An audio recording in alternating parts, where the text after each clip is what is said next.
یو وخت کې د دهریان را پیدا شو. دهریان دا هغه خلک دی چې دیو د الله د وجود نه انکار کوي. د دیو دعوه دا ده دو خبرې کوي دا دهریان.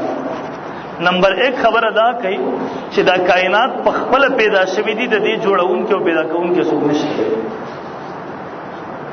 کائنات په خپل پیدا شوی دي، په خپل جوړ شوی دي، چلوونکو او پیدا کوونکو خالق څوک نشته.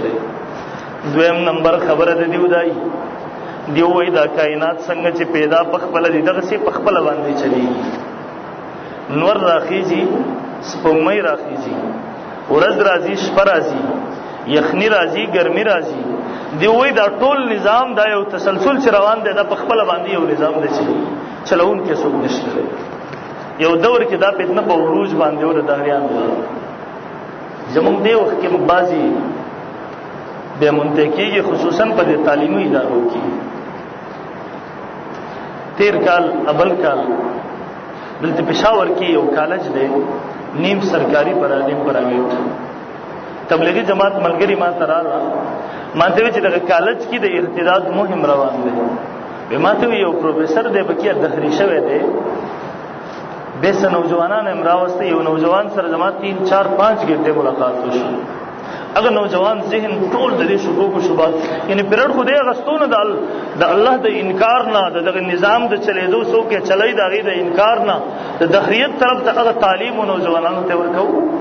او خالی ذهن اخو خالی ذهن او ذهن ته چې تا کوم خبره وراچول دغه غستا. به 4 5 غنټه زما تفصیلا ملاقات وشو نوجوان سره. به ورته ما یو کتاب ورکو دے الحمدللہ تو بتائب شو مسلمان شو. بس بے دے ما تراغے دے جڑل دے نوجوان ما ته وی سورزی مخ کی سکال ما ته ټلیفون مو کو واپس د بجوړو ما ته وی چې قرآن ټول شکوک شبهات می الحمدللہ ختم شو. خو دا کم نوجوان زما سره یو بل لوی ډلا هغه د خریان شوی دی هغه بس کی مورته ملګریا ته یو ځل اسلام نه دهریت تلاړي تا هغه جهان مخته دا جهان دی واپس ترالی اسلام ته الحمدلله. وز دغه نوجوانان چې استعمالګری واپس راوستل دا وستا ذمہ داری. هغه نوجوان لګیا رخه مهنت کوي.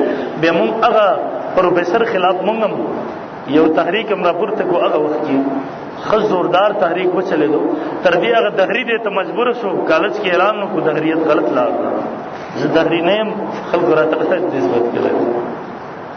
بر العرض بکو د دهریانو داوی دا کائنات په خپل پیدا شوی دي، جوړونکو او پیدا کوونکو خالق څوک نشته. او دویم نمبر دا کائنات په خپل چلیږي، ردی چلونکو څوک نشته. دنیا کې جو څومره ادیان دا ټول راجم دي په دې وخت کې، دا ټول دی وخت کې راجم وو. د دې ټول خلق راجم شوی دي په مصر کې یو میټینګ کوي خپلو کې، یو اجلاس کوي په خپلو کې. مقصد ادار ہے چې موږ راجم شو او د الله د وجود نه چې څوک انکار کوي یعنی دهریان موږ د دې خلکو مقابله وکړو. د دې مقصد د لپاره مصر کې راجم دې میټینګ دی. دې کې یو عیسائی صدر کو د دې مجلس، هر مجلس کې یو کس صدري خامخا چې مجلس تر اخره پورې ورسیږي د دې بزري صدر دته وایي. دې صدر خبره شروع کړه ول زموږ را غونډېدل زمونږ د اجلاس درې مقصد داره چې مونږ خپلو کې سره اتحاد وکړو او د دهریانو مقابله وکړو. بل د دهریانو مقابله د لپاره ضروري ده چې په مونږ کې مکمل اتحادي مضبوط اتحاد. ځکه دیو وس کدا هر دین والا دي سنه سره درجه کې خدای قائل دي کړه. سند درجه کې خدای د خدای په هر نومه چې قائل دي. مشرکین مکه یاد ساتي، قرآن گواہی ده مشرکین مکه دیو دم د الله د وجود نه انکار نه کوي. ولا ان سالتهم من خلق السماوات والارض دیونه د بوسو کې اسمانونو زمکه چا پیدا کړل؟ یقولون الله غمغه بتا دوی دا الله کړی. دیوم د دې اس قائل ده د لوی نظام چې دی وي دا الله چلی. اشتای کی رواني قرآن وی ولسمه سبارت سره یونس کی حتی رکبو فی الفلک دعوا الله مخلصا له الدین. کشتی باندې سمندر کې هواګان راشي، مخالف بادونه راشي، شپې سخت راشي، مخلص له الدین بیا صرف आवाज الله ته کوي، بیا ردیو بل څوک نشته ردیو. یو دا زمون زمانه مشرکین دي، زمون مسلمانانه بعضی غلط فهمي کې اخته کړي دي. یعنی په مشرکینو کې مشرکین مکه باندې کله چې به مشکل وخرا غریو به आवाज الله ته کو مخلص له الدین. په دې بدبخت باندې چې هغه مشکل هم راشي आवाज به هغه بابا ته کوي، پیر بابا ته کوي، لوی بل بابا ته. دا ټول لوی اولیاء وو. دیو په خپل دنیا کې را خپل ژوند درې لپاره قربان کړو چې مخلوق د مخلوق د در نه کټ کې د خالق در ته راوړي. دیو خپل ژوند دا د دیو خپل ژوند دغه اولیاء په دې کې تیر شو او دیو کې یو ټسل روان دی اوس الحمدلله ختم شو، هغه زور مات شو.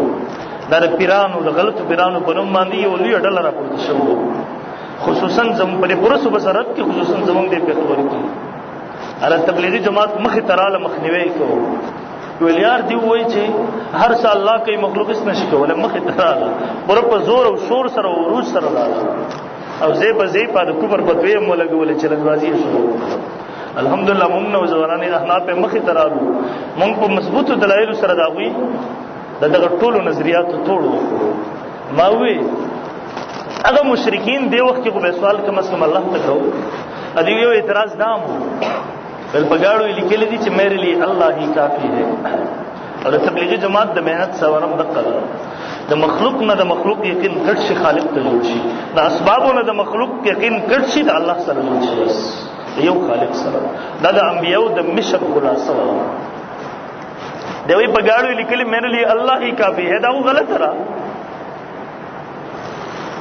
ولی انسان هم څه کولای شي. ما التراغي جواب کو په شپه در مټ کې ماوي دا قرآن